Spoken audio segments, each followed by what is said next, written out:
Thank you, Madam Deputy Speaker, and it's a pleasure to follow the member for Inverness, Nairn, Badenoch and Strathspey, who gave us a real tour de force of all that's available in his constituency today.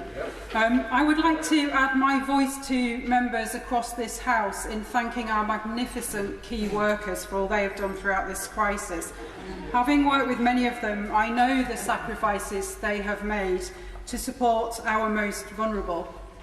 And I must also pay tribute to our charity workers, volunteers, councillors and local groups who have stepped up to provide support to other residents, their neighbours, their friends and people across the Scunthorpe constituency. And particularly I wish to pay tribute to my friend and colleague, Councillor Derek Longcake, who very sadly died from coronavirus. And my sympathies are with Derek's wife, Janet, his family and the families of all those who have lost friends and relatives to this dreadful virus.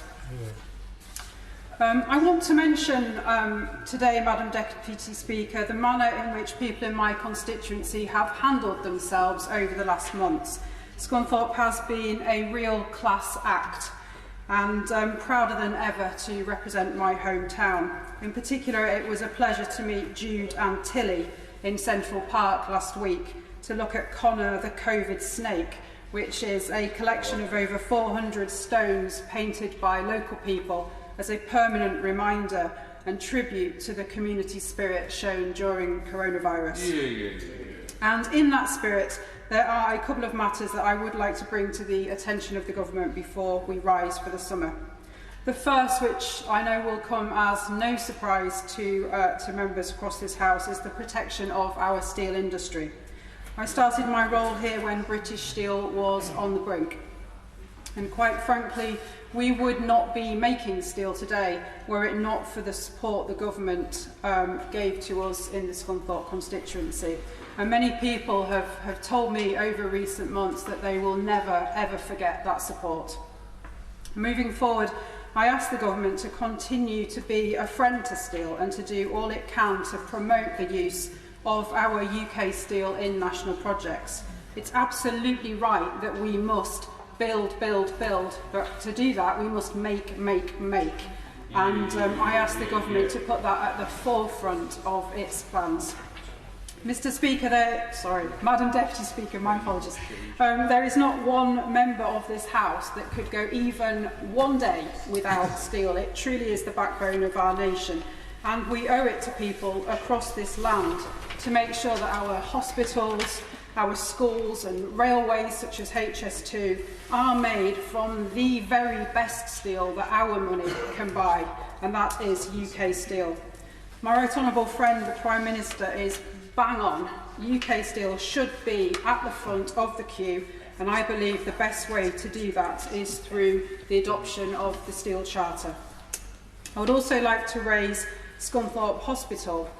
To be frank, Madam Deputy Speaker, it needed a few quid spending on it when I was born there in 1985, and it certainly now is in need of an upgrade. Despite the tremendous support given to combat coronavirus, infrastructure at the hospital is under huge pressure. Our local health team and I are working on a proposal which I hope will be submitted in the coming weeks, and I trust the government will give it the urgent consideration it needs. And I thank the Secretary of State for Health for his commitment to visit Scunthorpe Hospital, which was very warmly received. Finally, I would like to register my thanks to the Secretary of State for the Department of Transport for working with me to discuss plans to widen and improve safety on the A15. And I'm sure my right honourable friend will agree that road safety and infrastructure improvement are a crucial element of the levelling up agenda. I have seen and been personally involved in the improvements and plans for Scunthorpe and its towns and villages over the last months. We have continued to find ways to progress works despite the difficulties that we all have faced. From improvements to playgrounds to measures to mitigate the traffic problems on Berkeley Circle, to working with our local council leaders. I have seen the dedication and commitment of local people as they work to make our area better. Coronavirus may have slowed us down very slightly, and it may have changed the way that we have worked, but I see a real commitment to our area, and that commitment is totally undimmed by coronavirus. I look forward to working with the government to address these matters over the summer. The member for Scunthorpe rightly paid tribute to one of our councillors, Councillor Longcake, who sadly lost his life during this crisis. But she has been already a very fierce campaigner for steel in her industry, and I know that other members raised this for their constituencies. I'm getting a glare from the member for Newport East, but also for Cleethorpes and Aberavon.